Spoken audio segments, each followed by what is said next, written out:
Assalamualaikum warahmatullahi wabarakatuh. Santri-santri sekalian, pada kesempatan kali ini kita akan belajar bahasa Indonesia, masuk pada bab 1, yakni bab tentang teks berita. Dalam bab pertama ini kita akan mempelajari tentang teks berita. Apa itu yang dimaksud dengan teks berita? Terus apa saja struktur teks berita, unsur-unsurnya, ciri-cirinya, dan disitu akan kita bahas. Harapannya setelah kita belajar tentang teks berita ini, kita paham tentang apa itu berita atau teks berita. Kita juga paham tentang bagaimana menyimpulkan sebuah berita. Kita juga bisa bagaimana merespon sebuah berita itu, dan juga kita agar tidak mudah menerima secara langsung atau menelan secara langsung berita yang sampai kepada kita, agar kita berhati-hati saat menyampaikannya. Seperti kata sebuah istilah yang populer, yakni saring sebelum sharing. Ketika kita dapatkan berita, mari kita saring, kemudian jika memang betul, jika memang benar, silakan kita sharing. Berikutnya kita akan pelajari tentang apa itu teks berita pada bab pertama. Teman-teman sekalian, yang pertama, pengertian daripada teks berita secara singkat ada: teks berita adalah teks yang melaporkan kejadian, peristiwa atau informasi mengenai sesuatu yang telah atau sedang terjadi. Itu pengertian secara sederhana. Dalam Kamus Besar Bahasa Indonesia juga dijelaskan apa yang dimaksud dengan teks berita, yakni segala sesuatu yang diberitakan. Berdasarkan cara penyampaian berita dibagi menjadi dua: berita yang disampaikan secara lisan dan berita yang disampaikan secara tertulis atau tulisan. Struktur teks berita diantaranya adalah: yang pertama, orientasi berita, berisi mengenai pembuka dari suatu peristiwa yang diberitakan. Biasanya terdapat penjelasan singkat mengenai berita tersebut. Jadi ada peristiwa di dalamnya. Ya, biasanya di pembukaan atau kalimat pertama itu dijelaskan singkat tentang isi daripada berita yang akan kita baca tersebut. Ada penjelasan singkatnya biasanya di depan. Di situ nanti akan tergambar sedikit apa yang akan kita baca atau isi daripada berita yang akan kita baca. Struktur berita selanjutnya adalah ada peristiwa dalam isi berita tersebut. Jadi dalam isi berita tersebut dijelaskan tentang peristiwanya, bagaimana peristiwa itu terjadi dari awal sampai dengan akhirnya.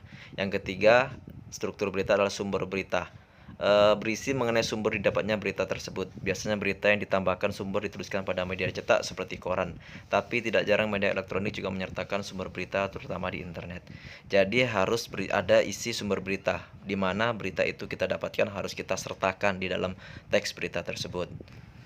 Selanjutnya tentang kaidah kebahasaan teks berita. Bagaimana bahasa dalam teks berita itu? Apakah bahasanya seperti pada artikel, atau bahasanya seperti dalam buku-buku, atau bahasanya seperti puisi?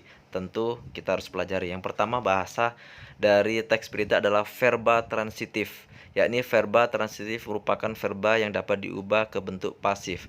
Jadi dari kalimat aktif bisa kita rubah dari bentuk pasif, atau sebaliknya dari kalimat pasif bisa kita rubah ke dalam bentuk aktif. Ini disebut dengan verba transitif. Sebagai contoh, pejabat Kementerian Luar Negeri Tiongkok menuduh kapal-kapal asal Vietnam telah lebih dari 1.400 kali menabrak kapal-kapal Tiongkok di dekat lokasi anjungan pengoboran minyak yang kontroversial di Laut Tiongkok Selatan. Kalau kita pelajari kalimat ini, ternyata kalimat ini bisa kita rubah ke dalam bentuk pasif, yang mana diawali dengan kata di. Selanjutnya, yakni yang kedua, verba pewarta adalah verba yang mengindikasikan suatu percakapan. Jadi dalam teks berita itu ada indikasi terjadi percakapan. Contoh, dalam tayangan televisi di Iran, Wakil Menteri Luar Negeri Iran Abbas Arrakchi mengatakan bahwa pertemuan di Geneva, Swiss itu juga membahas sanksi yang telah merupakan merusak ekonomi negara yang sangat bergantung pada minyak tersebut. Jadi dalam kita baca teks ini, kita merasakan bahwa di situ terjadi percakapan. Berikutnya, yang ketiga adalah adverbia atau kata keterangan. Adverbia adalah kelas kata yang memberikan keterangan kepada kata lain. Jadi di situ terdapat keterangan untuk menjelaskan kata yang sebelumnya. Jadi ada saling menerangkan antara kata satu dengan kata yang lainnya. Dan yang keempat, konjungsi temporal atau kalimat penyambung. Konjungsi temporal adalah kata hubung yang berhubungan dengan waktu. Contohnya kemudian, setelah, akhirnya. Di teks berita sering kita jumpai kata konjungsi ini. Yang kelima, kalimat langsung, yakni sebuah kalimat yang merupakan hasil kutipan langsung dari pembicaraan seseorang yang sama persis seperti apa yang dikatakannya. Jadi di dalam teks berita itu ada kalimat atau pernyataan persis yang kita ambil saat kita wawancara atau saat kita mendengarkan statement yang keluar dari mulut seseorang yang kita jadikan sumber berita. Yang keenam, yakni kalimat tidak langsung. Kalimat tidak langsung adalah kalimat yang melaporkan atau memberitahukan perkataan orang lain dalam bentuk kalimat berita. Kalimat tidak langsung ini adalah kalimat yang kita dapatkan secara langsung, secara lisan, kemudian kita rubah ke dalam bentuk berita. Sebagai contoh seperti ini. Santri-santri SMP IT Insan Mandiri Putus Ibau mengatakan bahwa mereka sangat betah tinggal di asrama. Yang ketujuh, bahasa yang digunakan dalam kalimat teks berita adalah baku dan sederhana, tidak bertele-tele, menarik, singkat, padat, dan lugas, komunikatif, serta netral atau objektif. Jadi benar-benar harus objektif sebagaimana yang terjadi di lapangan. Selanjutnya kita akan mempelajari tentang ciri-ciri teks berita. Apa saja? Yang pertama adalah menarik. Teks berita disajikan dengan judul yang menarik, terutama judul harus bombastis, merangsang seseorang agar penasaran untuk membaca isi berita tersebut. Yang kedua, terkini atau aktual, yakni sedang hangat dibicarakan atau tengah viral di masyarakat. Berikutnya, dapat dipercaya faktual. Jadi peristiwa itu benar-benar terjadi, bukan hoax atau tipu-tipu. Kemudian, diterima oleh masyarakat. Artinya tidak ada unsur sara di dalamnya, adu domba atau fitnah. Dan jelas, teks berita disampaikan secara jelas dan mendetail sehingga pembaca dapat mendapat informasi yang menyeluruh, tidak setengah-setengah. Selanjutnya, kalimatnya sederhana, tidak berbau sastra atau yang menyulitkan untuk dipahami. Kalimatnya sederhana, tidak berbau sastra atau yang susah dipahami oleh khalayak umum, karena memang berita ini harus diterima oleh semua kalangan. Beritanya harus segera disampaikan, harus segera kita update, tetapi harus kita perhatikan juga, kita pastikan bahwa berita itu memang benar-benar benar dan fakta, bukan hoax ya.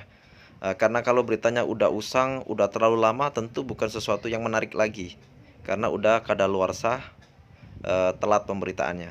Berikutnya kita belajar tentang unsur-unsur berita atau biasa kita singkat dengan 5W plus 1H, yakni what, who, where, when, why, dan who. Berikut ini penjelasannya. Yang pertama, what, yakni suatu berita dikatakan baik jika memenuhi unsur what, yaitu berisi pernyataan yang dapat menjawab pertanyaan apa. Kedua, who, suatu berita dikatakan baik jika memenuhi unsur who, yaitu disertai keterangan tentang orang-orang yang terlibat di dalam peristiwa tersebut. Selanjutnya, when, yakni menyebutkan waktu kejadian peristiwa. Keempat, where, di mana peristiwa itu terjadi. Why, yakni latar belakang terjadinya peristiwa tersebut, kenapa bisa terjadi peristiwa tersebut. Dan yang terakhir adalah how, yakni di dalamnya dijelaskan tentang proses kejadian peristiwa tersebut dan akibat yang ditimbulkan dari peristiwa tersebut. Nah, itu termasuk how. Biasanya untuk mudah menghafal, rumus 5W plus 1H ini disingkat menjadi adik simbah, yakni akronim adik simbah. A itu apa, D itu di mana, K itu kapan, C itu siapa, Mbah, M-nya mengapa, Mbahnya bagaimana. Nah, jadi pas 5W plus 1H.